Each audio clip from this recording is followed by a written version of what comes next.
কেতিয়াবা আপুনি অনুভৱ কৰিছেনে যে আপোনাৰ জীৱনত কিবা এটা কথাত হয়তো ভয় আছে, যিটো ভয়ে আপোনাক জীৱনত আগবাঢ়িবলৈ দিয়া নাই। প্ৰত্যেকৰে জীৱনত কিবা নহয় কিবা এটা কথাত ভয় নিশ্চয় থাকে, আৰু বহুতেই এই ভয়টোক পিছ পেলাই জীৱনত আগবাঢ়ি যাব নোৱাৰে।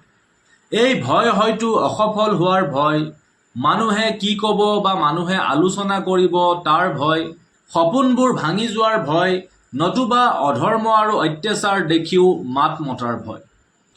আৰু আপোনাৰ এই ভয়টোৱেই নিৰ্ধাৰণ কৰে যে আপুনি আপোনাৰ জীৱনত কি পাব বা কি হেৰুৱাব।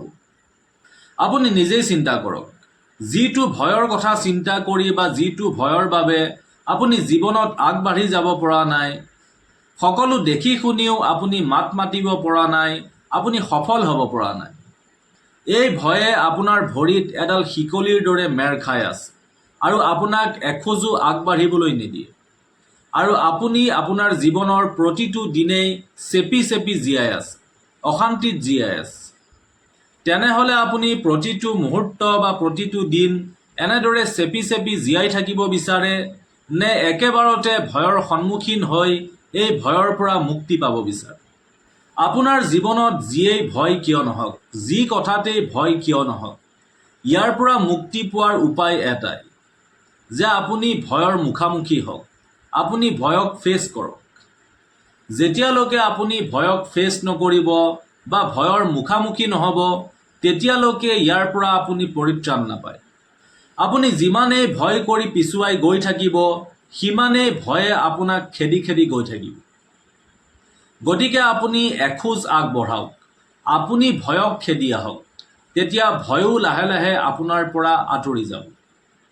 আপুনি এবাৰ ভাবকচোন, যেতিয়া আপুনি সৰু আছিল আৰু প্ৰথম আপুনি খোজ কাঢ়িবলৈ শিকিছিল, তেতিয়া আপুনি বাৰে বাৰে পৰিছিল, আকৌ পুনৰ চেষ্টা কৰিছিল, আৰু তাৰ পাছতহে আপুনি খোজ কাঢ়িবলৈ শিকিছিল। আৰু এতিয়া আপুনি নিজৰ ভৰিৰ ওপৰত থিয় হৈ আছে।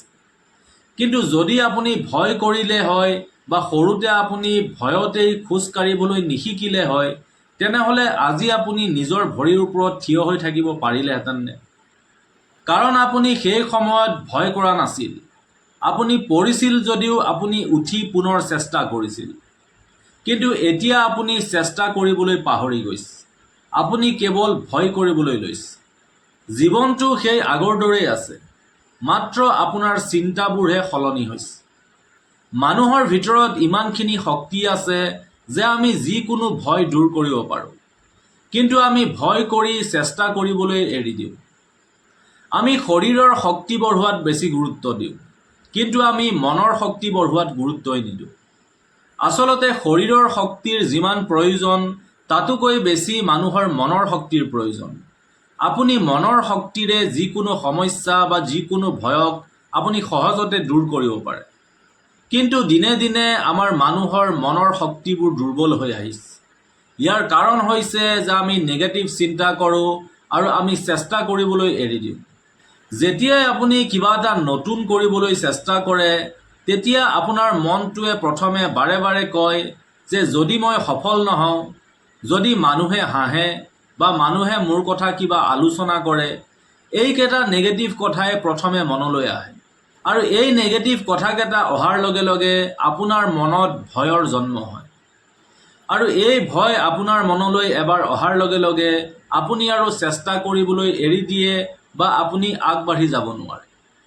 গতিকে এনেধৰণৰ নেগেটিভ কথা যেতিয়া আপোনাৰ মনলৈ আহে, তেতিয়া এই নেগেটিভ কথাবোৰক আপুনি পজিটিভ কথাৰে ৰিপ্লেচ কৰি দিব।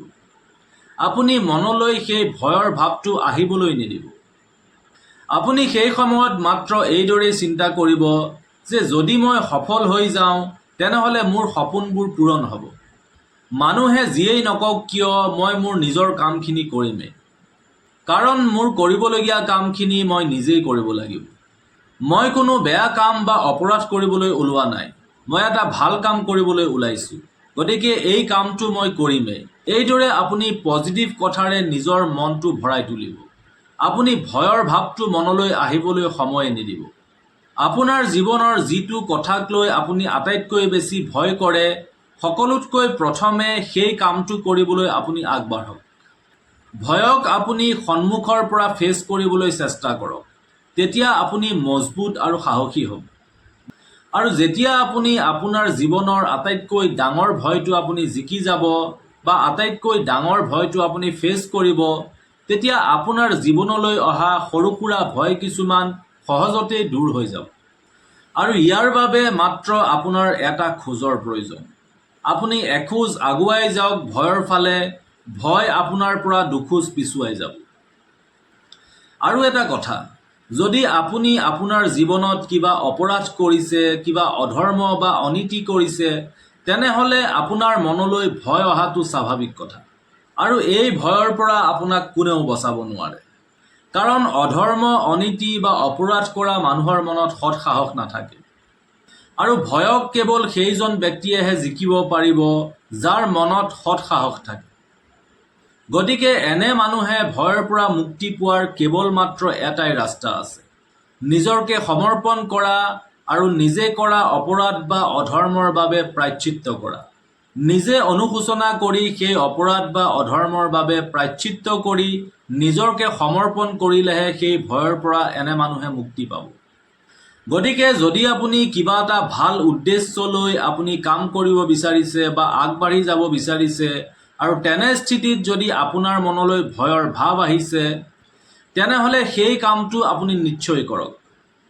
আৰু ভয়ক পিছ পেলাই আপুনি জীৱনত আগবাঢ়ি যাওক।